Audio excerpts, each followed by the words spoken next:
Hello, I'm going to read this story, Corduroy. Corduroy is a bear who once lived in the toy department of a big store. Day after day, he waited with the other animals and dolls for somebody to come along and take him home.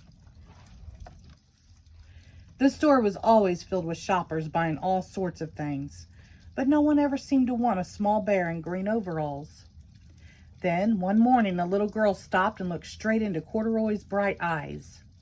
"Oh, Mommy," she said, "look, there's the very bear I've always wanted." "Not today, dear," her mother sighed. "I've spent too much already. Besides, he doesn't look new. He's lost the button to one of his shoulder straps." Corduroy watched them sadly as they walked away.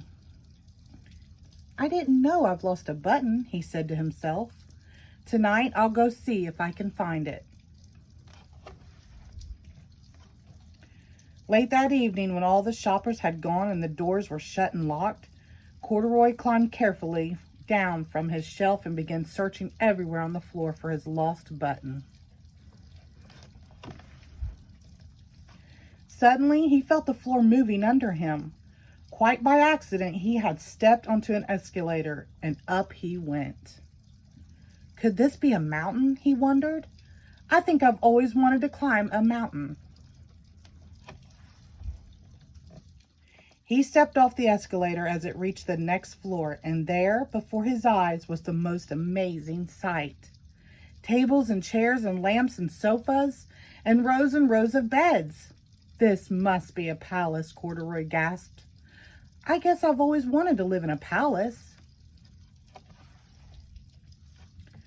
He wandered around, admiring the furniture.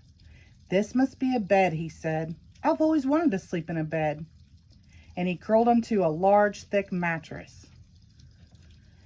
All at once, he saw something small and round. "Why, here's my button," he cried, and he tried to pick it up. But like all the other buttons on the mattress, it was tied down tight. He yanked and pulled with both paws until pop! Off came the button, and off the mattress Corduroy toppled, bang into a tall floor lamp. Over it fell with a crash. Corduroy didn't know it, but there was someone else awake in the store. The night watchman was going his rounds on the floor above. When he heard the crash, he came dashing down the escalator. "Now, who in the world did that?" he explained. "Somebody must be hiding around here." He flashed his light under and over sofas and beds until he came to the biggest bed of all. And there he saw two fuzzy brown ears sticking up from under the cover. "Hello," he said. "How did you get upstairs?" The watchman tucked Corduroy under his arm and carried him down the escalator and set him on the shelf in the toy department with all the other animals and dolls. Corduroy was just waking up when the first customers came into the store in the morning, and there, looking at him with a wide, warm smile, was the same little girl he'd seen only the day before. "I'm Lisa," she said, "and you're going to be my very own bear. Last night, I counted what I've saved in my piggy bank, and my mother said I could bring you home." "Shall I put him in a box for you?" the saleslady asked. "Oh, no, thank you," Lisa answered, and she carried Corduroy home in her arms. She ran all the way up 4 flights of stairs into her family's apartment and straight to her own room.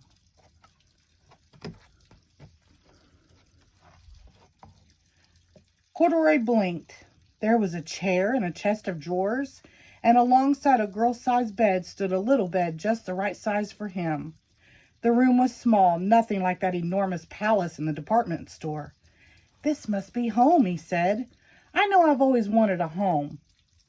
Lisa sat down with Corduroy on her lap and began to sew a button on his overalls. "I like you the way you are," she said, "but you'll be more comfortable with your shoulder strap fastened."